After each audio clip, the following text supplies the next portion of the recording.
This is the Evil Never Dies podcast with Brett and Carl.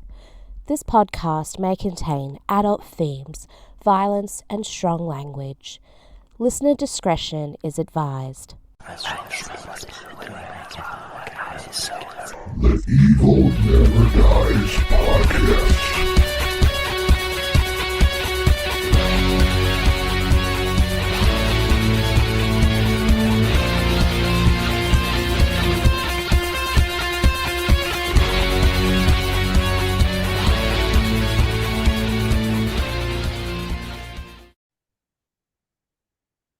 Welcome back to the Evil Never Dies podcast. I'm Brett here with Carl. What's going on, man?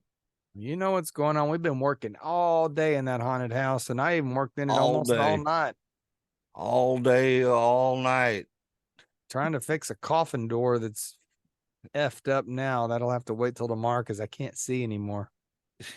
He's out there with a flashlight in the dark. It's like, give it up for tonight, brother. I did. I gave it up because we had to do the show, so I gave it up, but I really wanted to fix that stupid door. We had the big eclipse today. That was weird. I went outside and I was like, it looks freaky out here, but it wasn't dark. It was just, it was weird, like a twilight, like sort of like thing going on. It was weird. yeah. Well, you said you went to eat and then come back, and you thought maybe you had some bad brisket or something. Maybe you're feeling weird from the bad brisket. I'm like, dude, there's an eclipse going on. I was You're like, yeah. oh, I knew, but I didn't know it was going to be like that. yeah, it was weird, man. Yeah. It didn't really get dark, but it was just like everything was KK like, took pictures of it. She took some really good pictures. yeah, I've seen a few people did. Yeah, well, we didn't. We were standing there in a twilight zone. I did a couple of shots through the tree, but I don't have the good iPhone, so You got the shitty iPhone. I got the shitty iPhone with only 2 cameras, so yeah. Well, my iPad's only got 1 camera, so you should be happy. But who in the hell goes around with their iPad taking pictures, I guess, too? I think these are more for FaceTime Video and stuff. yeah. Stuff But like anyway, we survived the eclipse, and happy Friday the 13th weekend. yes. And speaking of that, we had a party at work for Friday the 13th. We ate cookies and oh yeah, they ordered Chili's. I didn't eat from I was busy doing projects, but everybody was eating Chili's food and eating insomnia cookies, and we pulled our little Funko Pop advent calendar, and we had a Friday the 13th celebration. Since I'm never there for Halloween, I figured let's just have a day of it. well, that's cool, man. So we had a good Friday the 13th. Awesome. And it is Friday the 13th weekend, so we decided, like he was about to say, we are doing a Friday the 13th movie. Yes, we are. And we have jumped from every Friday the 13th movie up, back, sideways, and forwards. So this episode, we are doing part 8, which is Jason Takes Manhattan. exactly. We did part 1 with Jimbo and Kyle. Yeah. We've skipped part 2. We hadn't done 3 yet. I think we did 4 and 6. We did Jason X. Yeah. So now it's time to do Jason Takes Manhattan. Yeah, and I actually picked this one, so I should have picked the other one that I was gonna pick, but Hey, what's that mean? I should have. Don't hate on Jason Takes Manhattan. Oh, why not? Okay, if you have to. All right. There's the Blu-ray right there from the Scream Factory, come from the box. Paramount never gave this a good release. The Scream Factory did with Paramount's input.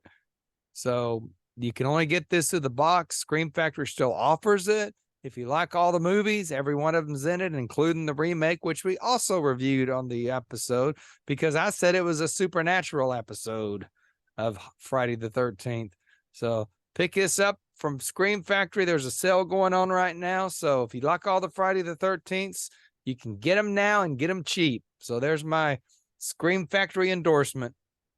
Now they'll pay me $100. Shit, they ain't gonna pay us shit. They just appreciate the shout out is what they're doing. Well, I give the Scream Factory shout outs almost weekly. So I know they do good work though. excellent work. They put some great stuff out for sure. All right, here we go.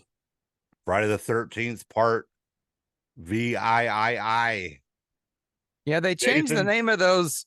Part 1, part 2, and part 3 were 1, 2, and 3, the numbers, and then Halloween switched, and then Friday the 13th switched to Roman numerals. So yeah, it's part 8, even though it's got a bunch of Roman numerals behind it. Yes, it does. I think that looks better actually, because it makes you think, well, what number is this? A lot of people don't know how to read Roman numerals. Well, I can get to part 8 at least, and yeah, that's about it. There never was technically a part 9. It was called Jason Goes to Hell. So yeah, we might have to cover that next year for Friday the 13th. whenever. All right. All right, go for it. It's written and directed by Rob Hedden. Based on characters by Victor Miller. Produced by Randy Cheveldave. Cinematography by Brian England. Edited by Steve Merkovich. Music score done by Fred Mullen. And this was like the first one that wasn't done by Fred Adini or whatever his name was. What's that guy's name that did all the other ones? I'll get to it in the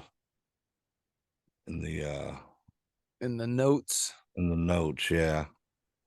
Production company was Horror Inc. Distributed by Paramount Pictures, and this would be the last Friday the 13th film that would be released by Paramount, and they were sold to New Line. Carl? New Line Entertainment, who also owned Freddy Stupid Krueger. That's his name. Freddy Stupid Krueger. But they did make Jason versus Freddy, so there you go. All right, it was released on July 28th, 1989. Running time of 100 minutes, and this was actually the longest Friday the 13th movie ever. And it should have been longer, but they cut half the movie out. So it could have been a 3-hour movie. Yep. Country of origin, United States, English language. Budget was $5.5 million. And that was the biggest budget at the date for a Friday the 13th movie. Yes, it was. And it only brought in $14.3 million. By this point, the slasher movies were pretty much dying and dead. The 80s slasher, 70s, 80s, whatever you want to call it. This was sort of the end of the road, and I think Paramount sort of knew it. So yeah, it didn't make a lot of money. No, it did not. Nor did the Halloweens that were coming out around the same time. So it was sort of the end of the slasher genre for quite a while. Or the Nightmare on Elm Streets too. Yeah, they were all starting to flop out. It wouldn't be till Scream came in and sort of revive the slasher genre that we would see any good more, if that's a word, any good more slasher films. I just invented a word, Brett. Remember that word. Good more. Any good more slasher films? All right, Carl, why don't you go over the plot for this movie here? Okay, so part 7, if you don't remember, is the episode that had the psychic girl in it, which I'm not a fan of. So she killed Jason and put him back in the lake, where he was actually also dead in part 6. So they decided putting Jason in the lake and killing him would kill him for good. Well, sometimes. So in this case, it is the supposed last graduating class of Camp Crystal Lake High School. This is the end. I guess they're closing the school down. I don't know. They didn't get into that. So dude and his girlfriend have him a boat, and they decide to anchor right in front of the Camp Crystal Lake like idiots. And yeah, they throw their anchor out, and it happens to hit either a phone or an electric line that's just open in Crystal Lake. I don't know where it came from, but it's good that it was there because the anchor hits it and it electrifies Jason, and he comes back to life again. So Jason comes back to life. I guess he takes his hockey mask off and leaves it on the boat or something because he's playing. You know how Jason likes to play his games. So this doofus decides to put Jason's mask on and scare the girlfriend. Well, it don't last long because Jason takes this dude out with I think it's a harpoon. Sorry. Then kills the girl, and then I think the boat just takes off. I don't know how the anchor got put up. And Jason leaves Crystal Lake and ends up in a harbor. And it so happens this final freaking class of Crystal Lake High School are going on a cruise for their graduating party. And I guess Jason catches interest, and he decides he's going to jump on this cruise ship with them so he can kill all of the rest of the Crystal Lake people. Sounds more like a Freddy Krueger plot to me. But anyway, Jason ends up on the cruise ship along with the last class of Crystal Lake, and off the boat goes into the ocean with Jason Voorhees aboard. Now, what does this got to do with Manhattan? You'll find out in time. But for now, back to Brett. Back to Brett, huh? Sounds like a fucking sports cast or something. Shit. This sort of is like a sports cast because he's supposed to be in Manhattan, but he's on a cruise ship for the next hour and a half. Oh, yeah, I know. It's fucking sort of stupid. Ridiculous. Oh, all right. Let's go over some trivia. You want some trivia, Carl? You can do trivia or cast. Let's go over the cast first. Okay. Let me find the cast here. All right. Reprising his role as Jason Voorhees, we got Kane Hodder. The great Kane Hodder. Yes. And he's going to be at Frightmare Weekend next year. Yes, he is. I'm getting fucking choked by Kane Hodder. I don't care how much money I got to pay. Are we getting a media pass, or are we going to actually I'm going to try, man. I'm going to talk.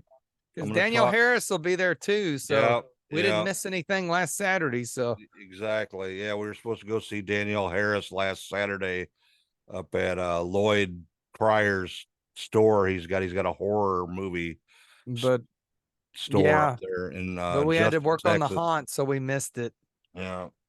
We chose working on the haunt over Daniel Harris. So well, anything in October usually gets chose over anything. Yes, it does. But just think if we were still in the pro haunting business, we'd be haunting right now. Yes, we would. So yeah. We would be tired and sore and can't take it no more. It would be, it's 9:30. We would still have 10:30, 11:30, 12:30, 1:30, 4 hours to go. So I'm glad I'm a retired professional haunter at this stage and a backyard haunter. But we missed Danielle Harris because we're backyard haunters. So we'll make up for it at Frightmare Weekend.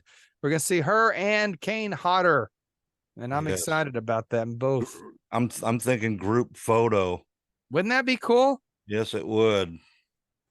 It'd be cheaper too. I bet Kane Hodder would do a shout out for us. He's a cool dude. But he would. He's one of the coolest dudes there is. I love that guy to death. Yep. All right. So cast. All right. Next, we got Jensen Daggett after we've been fucking rambling on as Rennie. Scott Reeves as Sean Robertson. Barbara Bingham as Colleen Van Dusen. Peter Mark Richmond as Charles McCullough. V.C. Dupree as Julius. He was a good character. Yep. Martin Cummings as Wayne. Gordon Curry as Miles Wolfe, and Kelly Hu as Eva Watanabe. Who? Eva Watanabe. Kelly who? Kelly Hu.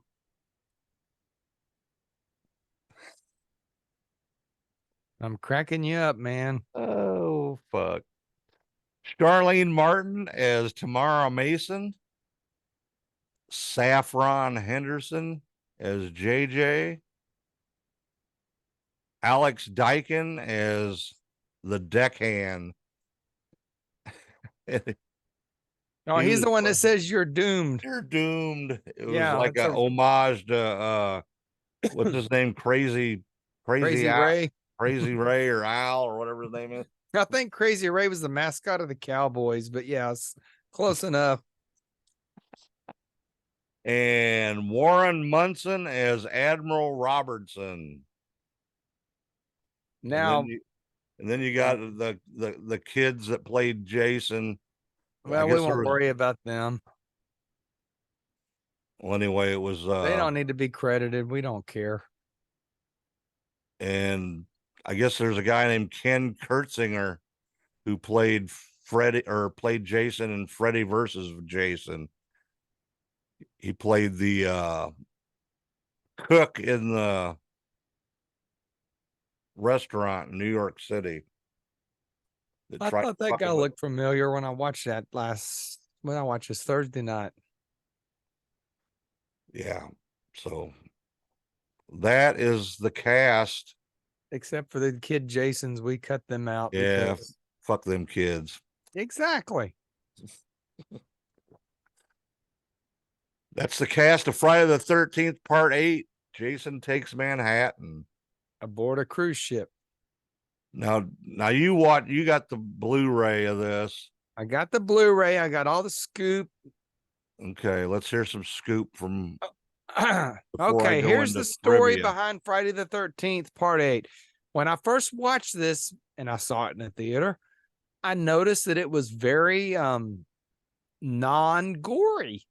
It was actually not bloody, and even the gratuitous nudity was gone, which now as I'm old, I'm kind of glad. Yeah, there wasn't a boob and now that I'm old, I'm good with that because I'm an old dude. So anyway, it's a very PG movie, and I always wondered, why the hell did they make this so light? Well, it turns out they did not make it light. The director actually had a lot of gore in the movie. Like when I said in the beginning sequence where old dude got harpooned, it's a very gory scene. And this Scream Factory Blu-ray, and in coalition with Paramount, has all the cut scenes and all the blood scenes. And it's very gory and very bloody and lots of nudity. Not lots, but there's nudity in the uncut version. But the movie board, I guess in '89, was becoming some assholes, and they said, nope, you got to cut that. Yep. And Paramount they wanted to give it an X rating. They want to give it an X rating. So the director's like, well, crap. And Paramount's like, cut it. We don't care. Cut it. Because they were ready to get rid of the series anyway at this stage. So he cut everything out of the movie. And thus we get basically, this is a PG-13 movie. I mean, you could probably show this to the kids and get away with it. I mean, if you want to show them a Friday the 13th movie, this would be the one to do. But it's sort of sad that the whole movie got cut, but at least we do got the extras now to see, but they weren't reincorporated into the movie. Kind of wish they had been, but it makes for a better movie. So he also said that in the original, he actually got Jason to Manhattan sooner than it did, but I guess a lot of that got cut out of the movie as well. So we end up with more time on the cruise ship than we do with him in New York City. And they only filmed for 2 days in Times Square. The rest was shot elsewhere. Yes, they were actually in Vancouver shooting, but they did go to New York and got some actual New York shots. But I guess all the like sewer scenes and the alley scenes, they filmed all that in Vancouver, but there was more to New York, but it got cut down. And we end up with a cruise ship movie. So the title is a little deceptive. He does go to Manhattan eventually, but it takes a long time to get there. But this movie was a victim of cuts, is what I call it. The director did not get to have the final say in what was going on here because of the movie board and the fact that Paramount just wanted to get this thrown out there and be done with it. So it's sad that this movie's incomplete. I mean, I wish we could have seen Jason in New York longer, but I really don't know what they would have done with him there. I mean, honestly, it was gimmicky at best, but Yeah, because it seemed like he wasn't just killing everybody in Manhattan. He was just going after the certain people. yeah, so it goes back to Jason. In this version of Friday the 13th, apparently he's turned into Freddy and wants to kill the Camp Crystal Lake kids. You know, the older movies, he just wanted to kill any teenager that was having gratuitous sex. But this time he's after the Camp Crystal Lake kids. And when he goes to New York, he's very picky. He's going after the people that got off the cruise ship. And I know there's some spoilers in this, but it don't matter. You can watch this. There's not really a storyline too many Friday the 13th movies. Everybody knows you're watching it to watch Jason kill people. That's all they're good for. And that's what they're about. But yeah, he doesn't actually kill anybody in New York that lives there. He fucks with them. He bullies the shit out of them. Yeah, he bullies the shit out of them. And he sees a hockey mask billboard and he looks confused. Yeah. So exactly. Anyway, that's what happened. There was a lot of cuts. I guess now this is the most 1980s Friday the 13th movie maybe ever made, even though it came out in 89. I guess it was filmed in 88. It's very 80s to the core, but it has one of my favorite songs, and we'll get to that after you. Back to you, Brett. Back to Brett. Okay. Or Bubba, or let's go over some Evil Never trivia Dies, here. or whatever your name is this week. Call me whatever you want. Just don't call me late for supper. All right. Kane Hodder says one of the most fun parts of his tenure as Jason Voorhees was the scenes he shot in Times Square. He said that spectators lined up and down the block watching the filming, and he didn't want to take off the mask to destroy their illusion of Jason. He said every once in a while he'd turn his head and look at him, and they would just fucking go crazy. What are you doing? Looking at something? Yeah, actually, I went back to doing my notes on the iPad instead of looking on the computer. That way I can look at the camera better. Well, you were just looking down. Well, I'm not on camera at the time. Now that our cameras switch around, I can get away with whatever that's right. I want. That's right. I just find it easier to, I don't have any notes at all for this show. I did in the last show, but I still got a few things I want to look at. So, okay. Yeah, it's easier for me to do it on my iPad, especially now that we got our cameras work better. So I'm going to look down when you're talking. So talk some more. All right, here we go. According to an interview with Fangoria magazine in August of 1989, Kane Hodder vomited on cue in the final scene after drinking several pitchers of water. This was not a special effect. He was actually puking. Well, ain't that interesting? He can puke on command. I wish I could do that. I don't know why. Why? I don't know. Especially if you're drinking Goldschlager. I'm drinking Goldschlager right now. That wouldn't be good. That would burn coming up. I had to go buy a new bottle because my bottle I had only had the gold at the bottom, and I'm scared of it. I figured out the gold floats to the bottom. So, yeah, when you get near the bottom. So what I do is, when I get a new bottle, I'll drink the new bottle till it gets near the bottom, and then I'll pour it in the other bottle. You need to save that gold, man. I'm going to turn it in and get me some money. It's like up to $1,800 an ounce now, man. Fuck. For Goldschlager gold? Yeah. Well, any gold. As long as get enough saved up and buy another bottle of Goldschlager. In the original script, when Jason makes it to the dock, a dog starts barking at him and he kicks it. And Kane Hodder was like, fuck that. I ain't kicking no dog, so they took the scene out. Most of the cast had a Friday the 13th marathon and watched parts 1 through 7 the day prior to shooting. They were intent on making part 8 the best movie ever out of the franchise. Well, I don't think they achieved that, but they did a better job than they did with part 8. You don't agree Part with 7, me, I you know. mean? Yeah, you don't agree with me, but part 8 is better than part 7. It's weird with the Friday the 13th, the even number movies are better. 2 was good. 4 was good. 6 was good. 8 was okay. 9 was Jason Goes to Hell. 10 was Jason X. So maybe I just broke that theory right there. I don't know. For some reason, I think you confused part 2 of Friday the 13th with part 2 of Elm Street the other night. Yeah, I did when we were talking. Yeah, I did. When you were saying that, I'm like, what the fuck is Brett talking about? I'm like, Yeah, he's confusing Elm Street. So we'll go back and do part 2 soon. Okay. Not soon, in the next year or 3. Next Friday the 13th that comes up. Yeah, because Jason Goes to Hell, we can do anytime. Yeah. Of all the female leads, all the girls supposed to be graduated from high school, only Jensen Daggett was one of the few actresses who was actually a teenager. She was 19 years old at the time of shooting. Let's see here. The original posters for the film featured Jason ripping through an I Love New York poster with blood spatter all over it. And the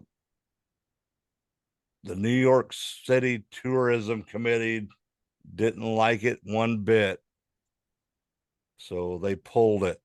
I do not blame them. Yes.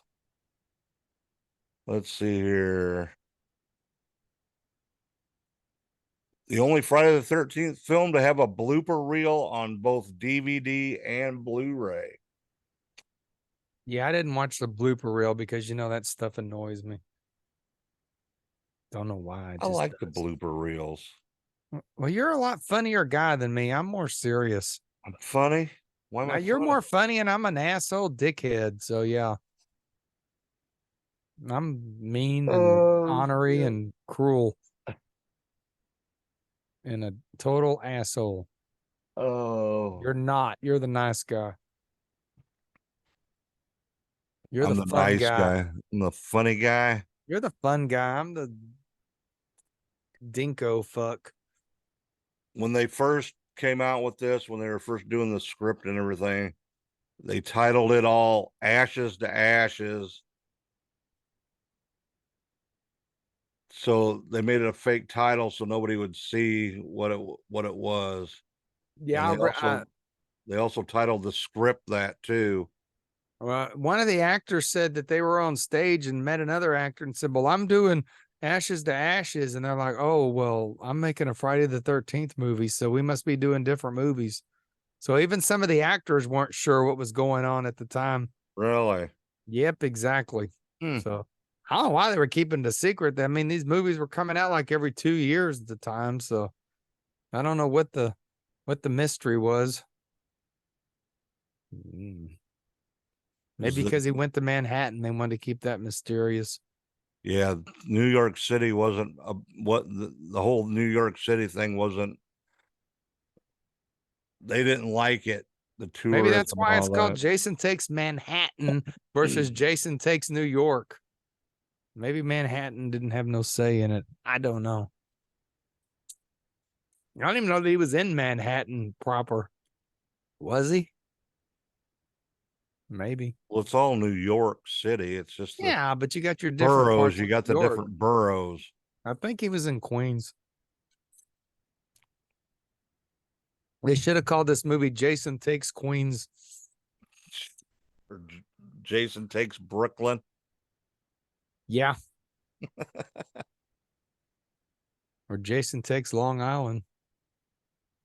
During the opening credits featuring New York City's Times Square, a huge Batman 1989 poster is clearly visible. And I did notice that, As yes. filming these scenes took place during the promotional campaign of Tim Burton's first Batman film starring Jack Nicholson and Michael Keaton. The subway car chase wasn't inside an official New York City subway. They only shot the exterior shots of the train itself. Yeah, because like you said, they only did a few days in New York, probably due to budget. Yep, budget. It was going to cost them too much. Because even back then, a motel room was probably $400 a night for a crappy one, you know? And even though Paramount gave this a bigger budget, it was still a small budget. Yep. They just weren't at a Camp Crystal Lake, so they had to have a little bit more money to do certain things, I guess. The cruise ship is named Lazarus, which is the name of a biblical character who was brought back from the dead, just like Jason comes back from the dead from the bottom of the lake. For the second time. The second time. I never understood why they killed him, and I know this is spoilers, but if you ain't watched these, then sorry. He dies in every fucking movie. But in part 7, he dies almost the exact same way he died in part 6. Well, wasn't he just floating chained from the bottom of the lake? Basically. In 7. Basically, it's the same way he died in part 6. I thought it was very cheap and very, like I said, I really don't like part 7. I've always had a dislike of that movie. I dislike 5 worse, as everybody probably remembers me saying. 7 just sucks. And yeah, it's the exact same fucking shit. Like, come on, man. Now I sound like President Biden. Come on, man. Come on, man. Kill Jason a different way. Come on, man. Kill him with something else. Kill him with kindness, man. Yeah. Or put him in toxic sewers. The promotion for the film Kane Hodder appeared as Jason Voorhees on the Arsenio Hall show. I watched that. I remember that. I just watched it tonight on fucking YouTube, dude. It's fucking awesome. Fucking excellent. It was great. He completed the whole interview without speaking a word and remained in character. I think I'm going to put that video on. I'm going to add it onto the episode so you guys can see it. Yeah, you should. It's great. Instead of you're not watching on YouTube, come to YouTube and hit that subscribe button that Brett's always talking about and catch us on YouTube. We're more than just a podcast. We are a experience now. We're an experience. Fuck, I don't know. I'm just making up words. I'm tired of shit, so I'm just making shit up as I go now. He was in the hunt longer than me, though. I don't know. I was out there at night, so yeah. We was both out there a long damn time. I finally left at 4, man. I couldn't take it no more. Well, I had to go feed the grandkids. So after that, we went back and they actually did way more work after they ate. So they all right. What did you think of the unmasking of Jason in this movie? Disappointing. Yeah, for sure. Didn't look like Jason. No. Especially of the part 6 zombie Jason. And here's a question for you. Why is he wet throughout the entire movie? Yeah, I know. He's wet everywhere. Everywhere he goes, he's wet. And another thing, how did they get from Camp Crystal Lake in the ship to Manhattan? To the ocean? Well, the theory is that Camp Crystal Lake was connected by a river. So they went down a river. Well, Jason went down a river in the other boat because it went off on its own and he ended up in a harbor. And that's how he got on the cruise ship. And there is thought that Crystal Lake is like in North Carolina or Virginia. So it's not that far from New York. So once he gets in the harbor. According to this, it's in New York. Crystal Lake? Mm-hmm. Who said that? I think they say it in the beginning of the movie. Oh, they're a bunch of lying sons of bitches. Yeah, I think it. Either way, it's plausible to think that Jason got on this boat that took off, left Crystal Lake, went down a creek or a river, and ended up in a harbor, and then jumped on the cruise ship and left. At this point, this is the last graduating class of Crystal Lake. He had nothing left to do, so might as well follow them and jump on the cruise ship. I can't explain this thing. This whole plot is hard to explain. They had to get his ass to New York somehow. They should have did it the way he originally did it, even if it was 2 hours long. Well, it was 2 hours long. Well, 100 minutes, but not quite 2 hours. You got to get him to New York somehow. So jumping on a cruise ship was the only way to come up with it. Just took wherever Crystal Lake is. Took forever. Took forever. Well, this could have been a 2-part movie, but honestly, what would Jason have done in New York if he'd have been there any longer? Everybody ignored him. He just walked down the street and they just thought, look, another freak.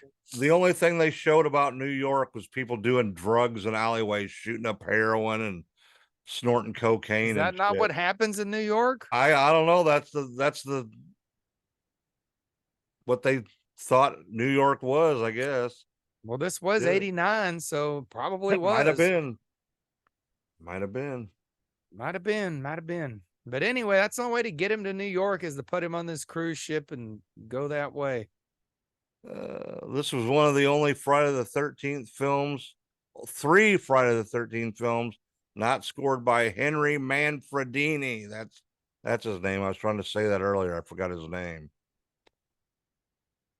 All right, let's see here. Last one for trivia here. The last movie in the series to be recorded in ultra stereo. And that is all I got for trivia. I guess it's time to mention my fave. I look all creepy with the light on. You do.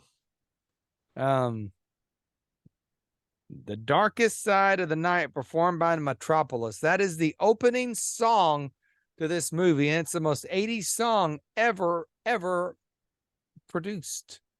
And it did not come out on get released until, let's just take a look. Sometimes I do have to look at notes because I know everything, but I can't remember everything because I'm old now. It came out in the year 2000 on the album The Power of the Night. And yes, I have that on Apple Music, and I play that song all the time. I like that song. It's perfect. Darkest Side of the Night. Darkest Side of Theme to Jason Part 8. Crazy shit, I know. I'll have to check that out. It's a very really remember it watching the movie because it's a very catchy song. Catchy? Okay. I'll have to check it out. All right, Carl. What are you gonna rate this movie at? Well, now, honestly, does it age well? Not probably as well as it could have, but you got to realize as a kid, Jason was my favorite character. Friday the 13th were my favorite movies, and I used to watch this thing all the time. The last few times I watched it, it's been a little more painful. I mean, it is what it is. They didn't get him to New York quick enough. We know that. Not enough gore. We know why now. So I don't know that I can give this movie any less than a 3 just because it's so much better than Part 7 and it's better than Part 5. I'll just give this a 3, maybe a 2.9. How's that? 2.9 Jason Hockey Mask of 5. 2.9. Jason Hockey Mask of 5. It's not good enough for a 3, but it's not worse enough to go any lower. So I give it a 2.9, mainly just because it hasn't aged well and it got cut all the fuck by the movie board.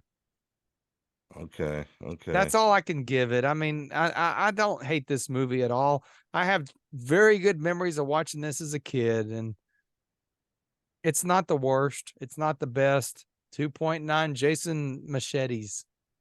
Now, what about you, Bubba? Be honest. I'm gonna be honest.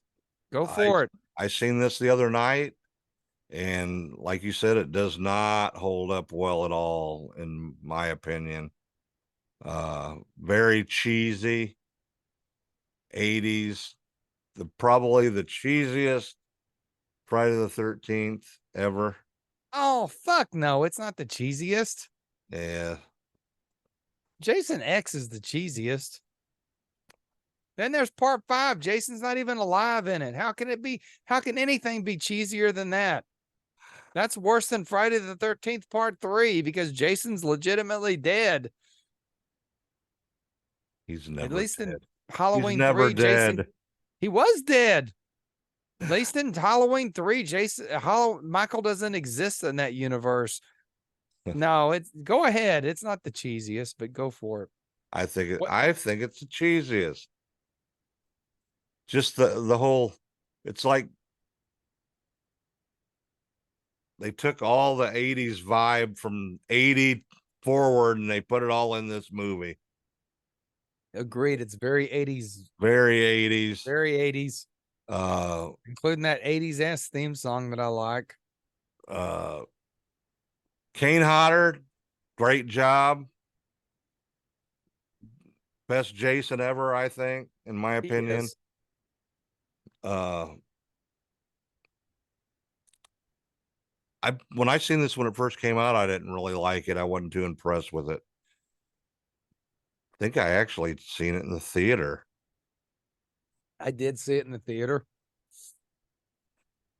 but it was. I probably haven't watched it since then, dude. To be honest with you, since 1989. Oh, I've watched it a million times since then. And then my when nephew I watched William today said it was his favorite Friday the 13th movie. Really? Yeah. Okay, well, good for him. Not for Bubba. Not for Bubba. So with that being said, I'm gonna give this a 1. A 1? Yeah. Wow. That's just because Kane Hodder did such a good job. Wow, a 1. You've never gave nothing a 1. I gave Halloween Ends a -0, man. Well, that was different. At least you don't acknowledge this movie should be destroyed like you do Halloween Ends. No, this shouldn't be destroyed. Like I said, Halloween Ends should be destroyed. Kane did a great job. That was my favorite part of the whole thing. I don't think he was up to his whole potential of what he could have done. Well, I'm going to credit because they cut everything, you know. I'm going to credit this movie. It does something that they've never done in a Friday the 13th movie. It got him out of the damn woods. I give it credit for that. That's why I gave it a 2.9 to a 3.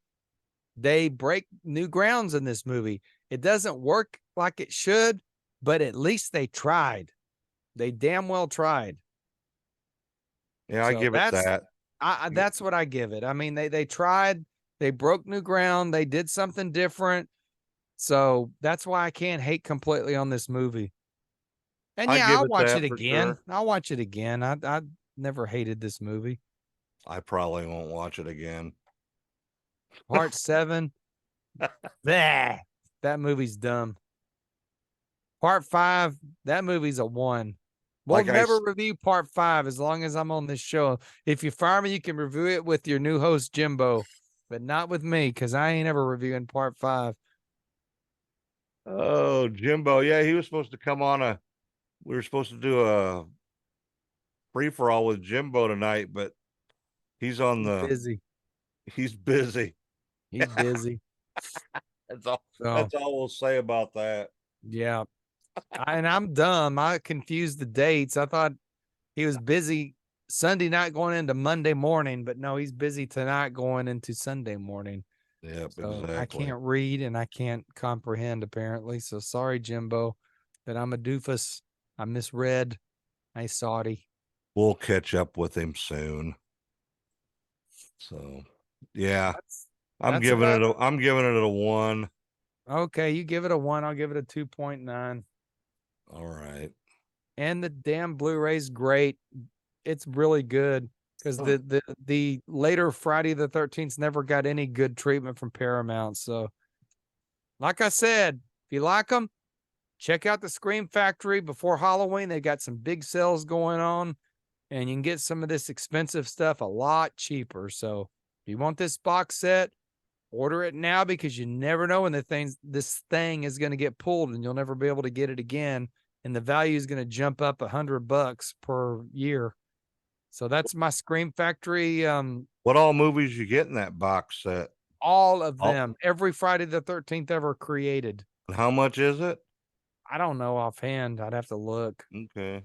It's reasonable for what? 10, 12? How many movies is there? 12 of them. Yeah, 12. They haven't made Never made the 13th. Yeah. That's including the remake. So there's 12 Friday the 13th. They never made 13. Rumors are they're going to make a TV show. Who knows if it's true? Now they're talking about making a Halloween TV show. Who knows if it's true? But Jason and Michael live on in the 2023's up, I guess. They're never going to kill off. Good. Toast to Jason and Michael. And Leatherface. Leatherface will never go away either. Freddy Krueger, on the other hand, is dead and gone, and good riddance. Well, Yeah. we can't go there. We're totally different Totally different episode. franchise. I think But that's all we anyway. got for this show. Yes. That's all we got for Friday the 13th, part 8. Jason takes Manhattan. Manhattan. Or Brooklyn. Or the Queens. Or the Long Island. Or I don't remember the rest of them. I'm tired now. All right, everybody. Thanks for listening and watching. And check us out on all the social medias. Hitting like that subscribe button on the YouTube. Join the group. We got a lot of people in the group now, man. We're almost like up to 200 people in there. Yeah, the group's getting more popular, and that's cool. I've been trying to post all my Count Karabi stuff in the sharing it to the group too, so people can keep up with all my wild antics for Halloween. All right. And my double yeah, we now have 2 Leatherfaces. It's official, and they'll both be working the haunted house. Yes. Fat Leatherface and tall Leatherface. Abbott Yeah. Costello Leatherfaces. If you're in the North Texas area, we need a couple of actors for Friday night. There ain't nobody want to work that thing Friday night, All right. because the Count will not be there, my friend. Yeah, They do not want to work without the yeah, Count yeah. there. Where are you gonna be? I'm going to be with Video Bob at the Kiss concert, and we're going to be having some fun with Kiss. It's the last time. They're about to retire. I can't not give up Kiss for the last show in Fort Worth, Texas ever.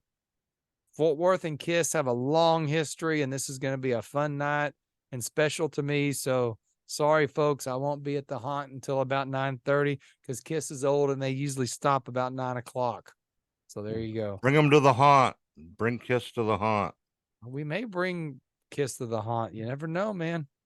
You I'd never fucking- know. Vinnie Paul appeared at the haunt once. I'd fucking shit my pants. Maybe I can get Rock and Roll Over to come through and surprise you. I'm sure they're playing that night, though. And they'll probably be at the Kiss show that night, though, honestly. All right, everybody. We will Stay talk evil. to you next week, and stay evil, everybody. The term deranged sociopath gets thrown around a lot by the media, but it really applies to my next guest. Starting today, you can see him in Friday the 13th, Part 8, Jason Takes Manhattan. Please welcome Jason.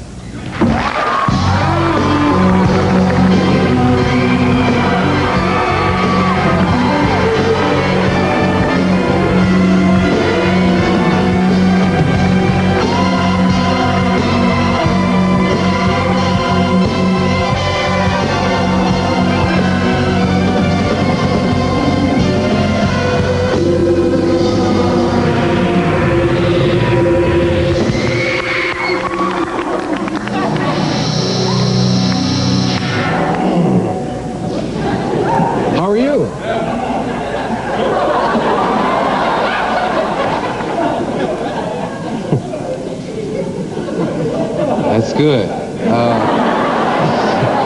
You know what I've noticed? I see all your movies, man. And you know what I've really noticed? You're angry.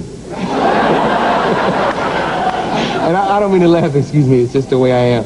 But you're angry. What happened, man? Where did it all begin?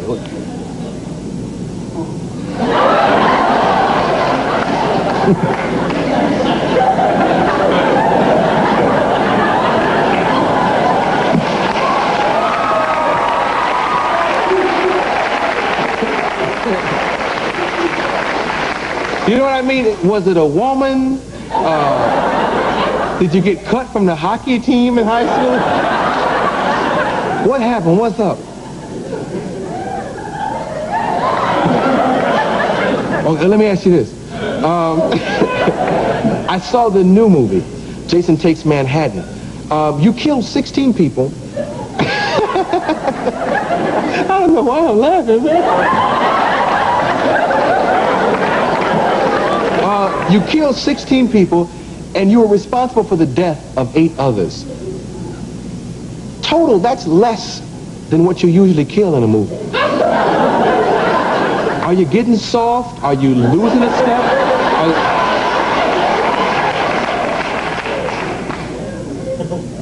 You're trembling, man. You brought a clip.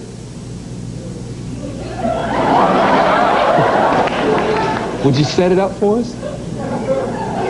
Set up the clip, like tell them, you know, how this fits into the movie and what they're about to see and all that kind of stuff. You set up the clip.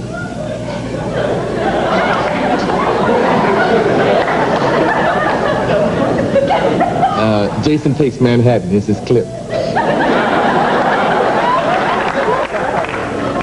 It's over.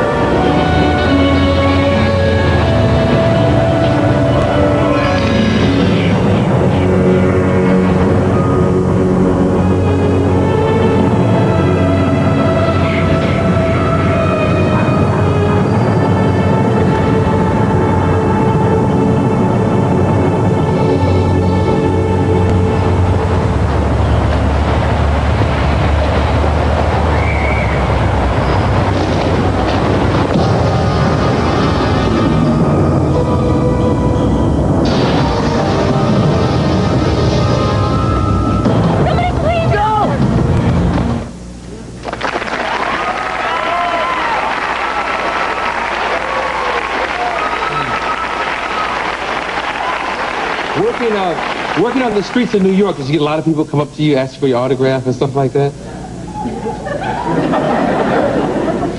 Ever think about doing a musical?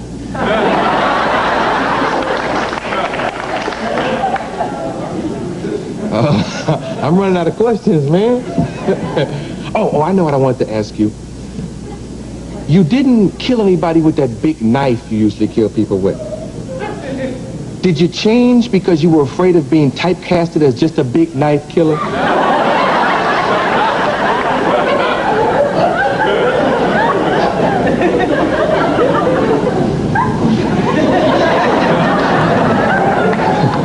So what's next, man? Some more Jasons, part 9? I got some great titles I put together. Jason and the 3 Babies, what you think of that? Jason's Big Top would be funny.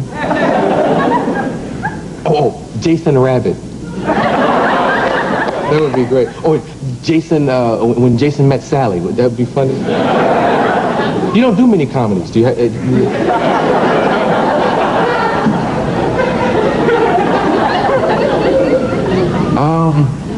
I'd like to thank you for coming by. It's a pleasure.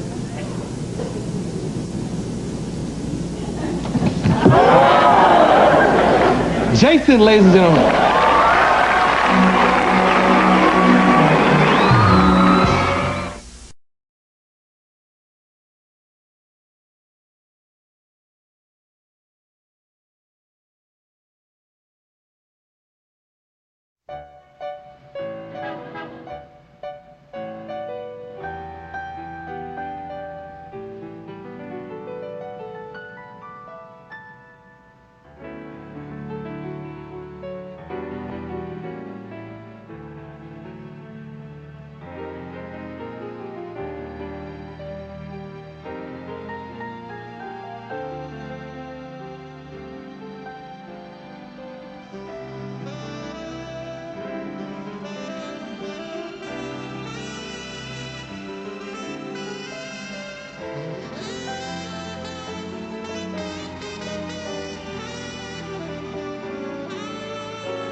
Takes Manhattan.